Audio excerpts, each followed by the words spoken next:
والصلاة والسلام على سيد الأنبياء والمرسلين وعلى آله وأصحابه وإخوته وأهل بيته أجمعين أما بعد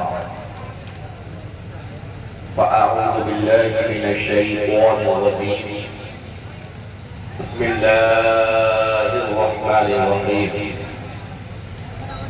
قل لا أسألكم عليه أجرا إلا المودة في القربى صدق الله العظيم وصدق رسول النبي الكريم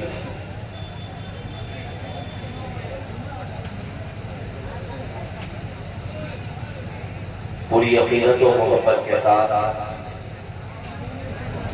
بارگاہ رسول اور بارگاہ آل رسول میں درود و سلام اللہم صلی علی سیدنا وعلی آل سیدنا ومولانا محمد من عدد کل حسنہ و جمالہ صلاۃ و سلام علیک یا رسول اللہ.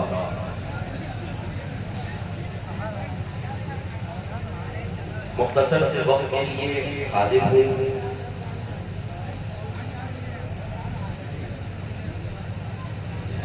اب رات اگر بغور سماعت کریں گے تو انشاءاللہ تعالی کچھ لے کے جائیں گے.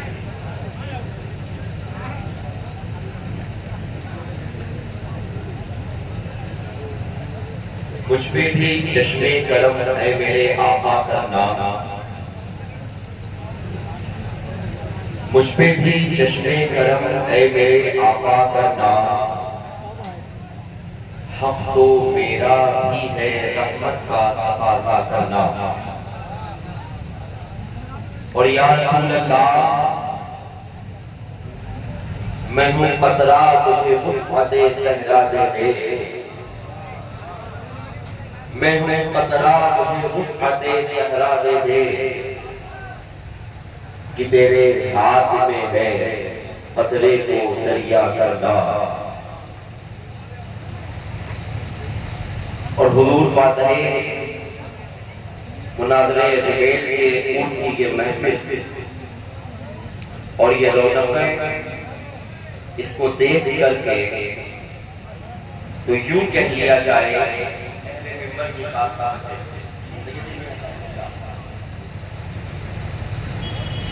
فاتح ملت فاتح مناظرے ریبیل سے جس طریقے سے محبت کرنے والوں کی ایک لمبی فہرست ہے، اس کے برعکس بھی لوگ ہیں. آج اس کے پاس کی یہ رونق ہے، اسے دیکھ کے بھی کہہ لیا جائے یا رسول اللہ، یا رسول اللہ تیرے صدقے اسی رنگ میں وہ خود ڈوبا، یا رسول اللہ تیرے صدقے اسی رنگ میں وہ خود ڈوبا جس نے جس رنگ میں چاہا مجھے رسوا کرنا. یا رسول اللہ تیرے صدقے اسی رنگ میں وہ خود ڈوبا جس نے جس رنگ میں چاہا مجھے رسوا کرنا. اور یہ تیری شان ہے اے آمنہ کے در یتیم، ساری امت کی شفاعت تنے تنہا کرنا، ساری امت کی شفاعت تنے تنہا کرنا. اور علی والے ہیں ہم. کون ہے؟ کون ہے؟ ایسے بولیے گا. کون ہے؟ علی والے ہیں ہم. علی والے ہیں ہم کو مٹانے کون آئے گا. علی والے ہیں ہم کو مٹانے کون آئے گا. عقیدت کے چراغوں کو بجھانے کون آئے گا. علی والے ہیں ہم کو مٹانے کون آئے گا. عقیدت کے چراغوں کو بجھانے کون آئے گا. اور ہم غلامان معین الدین دیکھیں گے محشر میں. ہم غلامان معین الدین دیکھیں گے محشر میں. وہاں کفر کے فتوے لگانے کون آئے گا. وہاں کفر کے فتوے لگانے کون آئے گا؟ حاجت نہیں مجھے کسی دنیا دار کی، میرے لیے کافی ہے غلامی مدار کی۔ عزیزان گرامی، یہ ماہ ربیع الاول شریف کا مہینہ، یہ وہ مقدس مہینہ جس مہینے کو یہ شرف حاصل ہے کہ کائنات کے امام، رسولوں میں سب سے افضل، نبیوں میں سب سے اعلیٰ، یعنی ہم سب کے آقا نبی مکرم صلی اللہ علیہ وآلہ وسلم کی ولادت کا سعادت کسی مہینے میں ہے۔ ہمارے سارے رسولوں میں سب سے اعلیٰ، ہمارے نبی سارے نبیوں میں سب سے اعلیٰ، نبی پہ جو کتاب نازل ہوئی یہ ساری کتابوں میں سب سے اعلیٰ، رسول کی شریعت جو ہے یہ سارے شریعتوں میں سب سے اعلیٰ۔ جب رسول سب سے اعلیٰ، کتاب سب سے اعلیٰ، شریعت سب سے اعلیٰ، تو یہ ان تک کی معاملہ محدود نہیں رہا، بلکہ اللہ کا فضل یہ ہے کہ اللہ نے اس رسول کو ہر اعلیٰ شے سے نوازا ہے، اسی لیے رسول اللہ کی جو آل ہے وہ زمین پر سب کی آل میں سب سے اعلیٰ، رسول اللہ کا خاندان سب سے اعلیٰ، رسول اللہ کی اولاد سب سے اعلیٰ۔ آپ دیکھیے فاتح اجمیر، فاتح منازل اجمیر بہت سی کرامتیں بیان کی ہیں، میرے بھائی حضرت کی شان یہ ہے، حضرت کی شان یہ، میں بھی بیان کروں گا، حضرت کی شان یہ ہے، مگر جانتے ہیں فاتح اجمیر سب سے بڑی شان کیا ہے؟ جس شان کا مقابلہ پوری دنیا بھی مل کے نہیں کر سکتی ہے، وہ شان یہ ہے کہ ان کی رگوں میں جو خون تھا وہ خون کسی اور کا نہیں، رسول پاک کا تھا، مولا کائنات کا تھا، سیدہ کائنات۔ یہ اہل بیت ہے، یہ آل رسول ہے، اور جو آل رسول ہوتے ہیں، جو آل رسول ہوتے ہیں وہ زمین پر بنائے نہیں جاتے، کبھی زمین پہ بنائے نہیں جاتے ہیں، وہ اور ہوں گے جو بنائے جاتے ہوں گے، مگر بحمداللہ یہ وہ سادات ہیں جو میڈ ان چائنا نہیں بلکہ میڈ ان مدینہ۔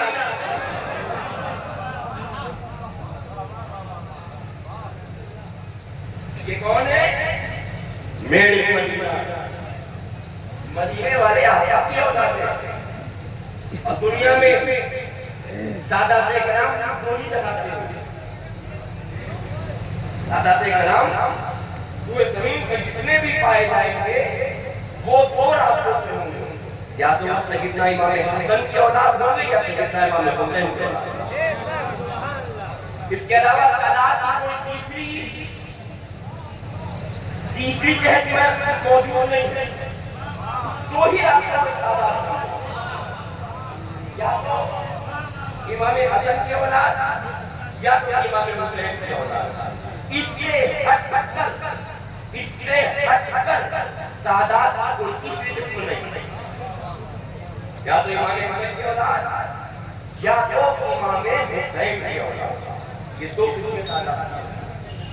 تو وہ سادات کرام، پھر اس میں وہ سادات جو امام حسن کی اولاد یا امام حسین کی اولاد، اس میں افضل وہ سادات ہیں جو نجیب الطرفین سادات ہوتے ہیں، جو ماں کی طرف سے بھی سید، باپ کی طرف سے سید۔ الحمدللہ حضرت مرغوب عالم مداری رحمۃ اللہ تعالیٰ علیہ نجیب الطرفین سادات میں سے ہے، جن کی ماں بھی سید ہے اور جن کے باپ بھی سید ہے۔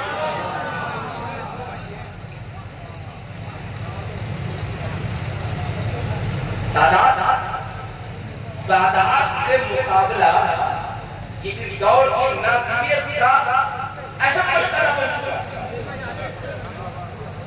میرے بھائی مقابلہ کر رہے ہو، چلیے ٹھیک ہے، ایک کام کریے، شیخ محمد نے جو جواب دیا تھا اس کو اپنے انداز کا بیان کروں گا. ایک کام کریے, آپ کو 200 عقل مند جن کے نام بھی اچھے, جن کے کام بھی اچھے, ایسے طلبہ دے دیے جاتا اور آپ کو 20 لاکھ کا وقت دیا جاتا. مدرسے میں رکھنا چاہیں مدرسے میں رکھیں, گھر میں رکھنا چاہیں گھر میں رکھیں, یا جہاں چاہیں وہاں رکھیں. 20 سال میں تم 200 طالب علموں میں سے آپ کو یہ چاہیے کہ آپ ایک صحیح بنا کے دکھائیے. جواب کیا آئے گا؟ حضرت ہم مدرسے ناج بنا سکتے ہیں, فاضل بنا سکتے ہیں, مفتی بنا سکتے ہیں, محدث بنا سکتے ہیں, محقق بنا سکتے ہیں, مرتب بنا سکتے ہیں, مصنف بنا سکتے ہیں. یہ تمام چیزیں ہم مدرسے کو بنا سکتے ہیں, مگر سید نہیں بنا سکتے ہیں. کیوں نہیں بنا سکتے؟ سید بنائے نہیں جاتے, سید کو اللہ کی طرف سے پیدا کیے جاتے ہیں. ارے یار, جو فضل خدا سے پیدا کیے جائیں, جو فضل خدا سے پیدا کیے جائیں, ان سے مقابلہ زمین والے کرے, اس سے بڑی حماقت کیا ہوگی؟ آؤ کرے چہرہ پر پھیلائے ہوئے دامن, یہ نسل کریموں کی لجپال گھرانہ ہے. اس گھرانے سے نسبتیں مضبوط کر لو, یہاں بھی کامیاب ہو. بہت جب سادات پیدا نہیں کیے جاتے تھے تو ان سے مقابلہ کرتے ہیں. اور سادات تاریخ کو 100-200 سال پرانی نہیں ہے, یہ 300-400 سال پرانی نہیں ہے. میرے آقا کو یہ 1500 سال بشر ولادت حضور صاحب نے بنایا. زمین پر قدم رنجا فرمائے حضور کو 1500 سال گزرے. میرے آقا کے نواسے جب زمین میں پیدا ہوتے, تاریخ بتاتی ہے رسول کونین کے وہ مقدس نواسے, ان سے جو نسل پاک زمین پر آباد ہے آج تک. پھر وہ چاہے بغداد میں غوث اعظم کی صورت میں ہو, اجمیر میں غریب نواز کی صورت میں ہو, مکہ مکرمہ میں حضرت بدیع الدین قطب المدار کی صورت میں ہو, یہ سب آقا کریم کے شہزادے اور یہ سب سادات ہیں. تو ان کی تاریخ 100-200 سال پرانی نہیں ہے, یہ 1400 سال پرانی تاریخ ہے. جب لوگوں کے سلسلے بھی نہیں تھے, جب لوگوں کے سلسلے بھی نہیں تھے, مدینے والے آقا کی اولادیں اس وقت بھی تھی.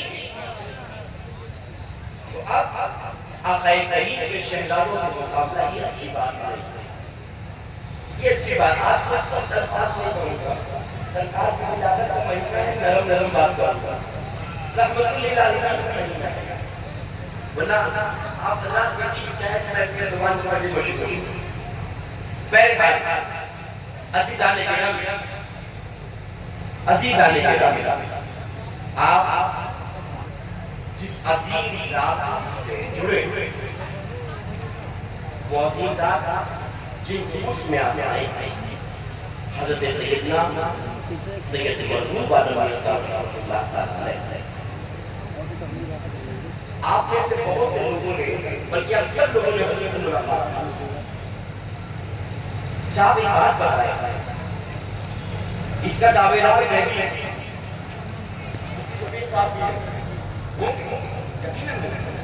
اور یہاں میں ہر شخص اس کا دعوے دار. میں نے آپ سے بات نہیں کری, پر میں بالکل یقین کے ساتھ کہہ رہا ہوں اس کے دعوے دار آپ ہی ہوں, کیونکہ میں برابر.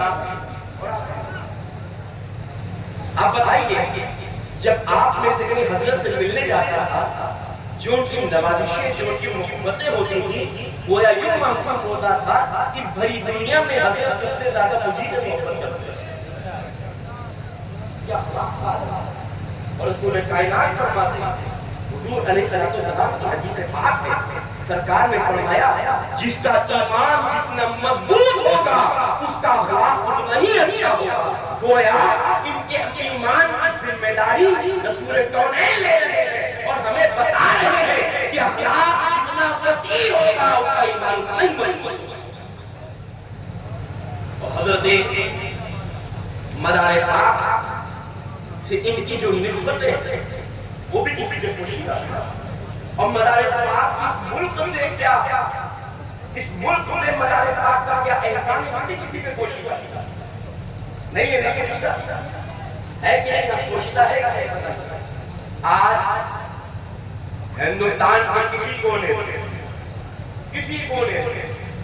میں کہتا ہوں کسی مکتبہ فکر کا ہوگا، کسی بھی مکتبہ فکر کا شخص اگر وہ اپنے آپ کو حنفی کہہ رہا ہے، وہ اپنے آپ کو امام اعظم کا مقلد کہہ رہا ہے، وہ اپنے آپ کو فقہ حنفی کا ماننے والا کہہ رہا ہے، وہ نام مدار پاک کا لے یا نہ لے، ہندوستان کے ہر حنفی کی گردن پر قطب المدار کا فیضان ہے کہ جب وہ ہندوستان آئے تو تنہا نہیں آئے بلکہ امام اعظم کو مسلک ساتھ میں لے کر. اور یہی وجہ ہے اس خانقاہ نے اپنا قبلہ نہیں بدلا، اس خانقاہ نے اپنا قبلہ نہیں بدلا. لوگوں نے بدل دیے، نہ جانے کتنے بدلے اور نہ جانے کتنے بدلے اور نہ جانے کتنے بدلیں گے، مگر یہ خانقاہ آج بھی حنفیت پہ قائم ہے. اس کی حنفیت آج بھی بہت مضبوط ہے. اس کی حنفیت مضبوط کیوں نہ ہو؟ کیونکہ اس کو حنفیت کسی کے گھر سے نہیں بلکہ قطب المدار کا فیضان ہے. اور آج حضرت مدار پاک کے خانوادے میں ان کے سلسلے میں حنفیت مضبوط ہے. تو جن لوگوں نے اپنے قبلے میں تو قبلہ جب بدلا گیا، ایک پوری تاریخ قبلہ جب بدلا گیا، جس نے قبلہ بدلا وہ گمراہ. خواجہ حضرت کا احسان ملک ہندوستان، غریب نواز کا احسان ملک ہندوستان، مدار پاک کا احسان ملک ہندوستان. اگر خواجہ صاحب اتنی تعداد میں لوگوں کو مشرف اسلام کرتے اور مدار پاک حنفیت لوگوں میں نہ تقسیم کرتے، سوچئے کیا ہوا. آج ہم کو یہ بتایا جاتا ہے کہ جب آپ سنیت ڈوب رہی تھی، جب آپ کا اسلام ڈوب رہا تھا، جب آپ کے سلسلے ڈوب رہے تھے، فلاں کی خدمت، میں کسی کی خدمت کا انکار نہیں کرتا. دین مدین کی خدمت جن نے کری ان کی خدمت کا اعتراف ہے، مگر ایمانداری سے یہ بتاؤ کہ تم نے جس کی خدمت کری ہے تم لائق ہو. آپ نے سنیت کی خدمت کری، کہاں حنفیت کی خدمت کری، کہاں سے لائے؟ حنفیت سنیت کو لانے والے یہی اکابرین ہیں. اگر یہ اکابرین حنفیت کو سنیت کو لاتے نہیں تو آپ کے والے بچاتے کسے؟